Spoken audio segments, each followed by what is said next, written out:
নমস্কার বন্ধুরা, এখানে করব আমি মটন কষা বলবো না, এই যে ওটাকে নিয়েছিলাম, এই দিয়েছি সঙ্গে গোটা তেজপাতা আর এটা করবো। এটা আমি ভালো করে কষিয়ে নেবো, বেশ ভালো করে কড়া করে কষিয়ে নেবো। তারপরে কিন্তু আমি মটনটা দেবো। মটন বলছি, বাঙালির মতো বলি না, কী হয়েছে তাতে? আপনারা কেউ কিছু মনে করবেন না তো? ঠিক আছে। এখানে কিন্তু মশলা থেকে তেলটা ছেড়ে গেছে, কিন্তু আমার মনের মতো এখনও ভাজা হয়নি, তাই আমি এটা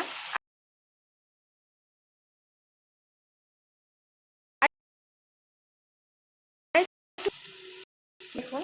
এবার প্রায় একটু ভাজাটা হয়েছে, কিন্তু আরেকটু ভাজলে বেশি ভালো হয়।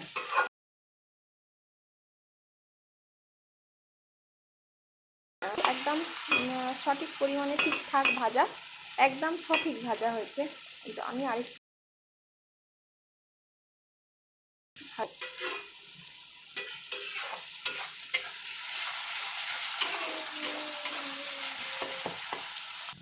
দেখুন। এবার কিন্তু আমার ভাজাটা একদম ঠিকঠাক হয়েছে। বেশি ভাজলে কিন্তু ওভার ফ্রাই হয়ে যাবে, তো এটা কিন্তু ওভার ফ্রাই করা চলবে না। দেখুন, আমার কাঁচা লঙ্কাটা কিন্তু সবুজই আছে, কারণ কাঁচা লঙ্কাটা কিন্তু আমি পরে দিয়েছিলাম।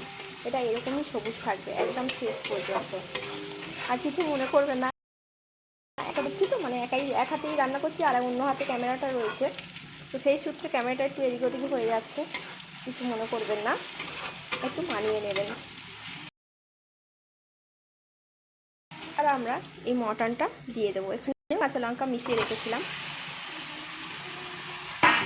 এবার ভালো করে কষি।